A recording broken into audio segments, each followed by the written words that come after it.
dozen Ontarians have now received the first dose of a COVID-19 vaccine. Shots being doled out throughout the day to health and long-term care workers at hospitals in Toronto and Ottawa. 6 City's Stuart McGinn is here with more on a day many hope will mark a turning point in this fight against the pandemic.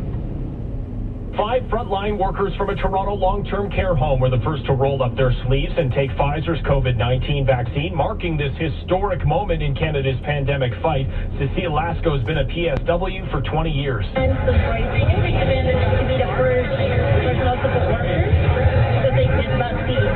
We have been waiting for this for so long. And I'm here now, and I'm so thankful. V-Day, as health experts are calling it, while Premier Doug Ford says the milestone marks the turn of a major corner. What this represents is hope and proof that this pandemic will come to an end. In the coming days and weeks ahead, the province's goal is to have roughly 2,500 frontline healthcare workers vaccinated, side by side with the work at the federal level as Canada continues to receive shipments of Pfizer's vaccine, with an estimated total of around 250,000 doses expected by the end of 2020. I'm Stuart McGinn. And still on the vaccine front, the federal government now admitting Pfizer and other vaccine manufacturers cannot be held legally liable should there be any adverse effects from a shot. The admission comes after Health Canada initially said last week it could not answer questions on liability due to confidentiality. But today, Procurement Minister Anita Anand confirms the drug makers tasked with creating the COVID vaccines have indemnification, meaning they would not be held legally responsible in the very rare scenario that a vaccine causes injury or a severe reaction. Indemnification clauses in vaccine contracts are standard.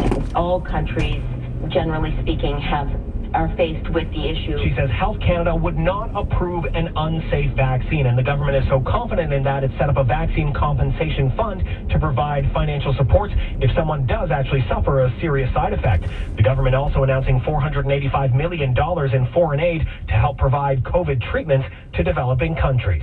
Cormac McSweeney, Parliament Hill. This is 6 City News. Mayor Tory last